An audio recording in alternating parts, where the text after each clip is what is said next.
E adesso andiamo a Montegalda, dove il comune ha ricevuto una importante donazione. Montegalda è il paese per eccellenza di Antonio Fogazzaro. Si pensi soltanto che vengono proposte escursioni a piedi che partono dalla piazza del paese per poi arrivare alla chiesa convento di San Marco, passando per Villa Fogazzaro Roi, ora Cobalchini. Tutti luoghi che i lettori di Fogazzaro possono riconoscere, quasi ritrovare nelle pagine di Fogazzaro.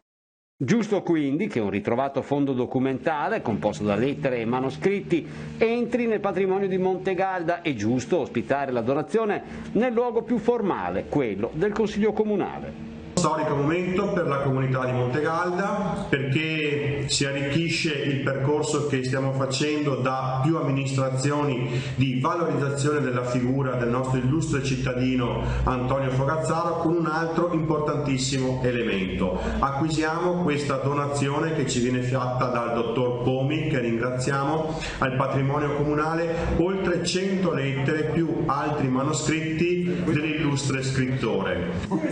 Ben lungi dall'essere sconosciuto, il carteggio era finito nell'eredità di un notaio, poi nelle mani del privato che ha deciso di donare questo enorme patrimonio. Un elemento che va ad arricchire la già bellissima collezione della nostra mostra permanente su Antonio Fogazzaro. Una mostra che noi vi invitiamo a visitare, come vi invitiamo a visitare il bellissimo territorio di Montegalda.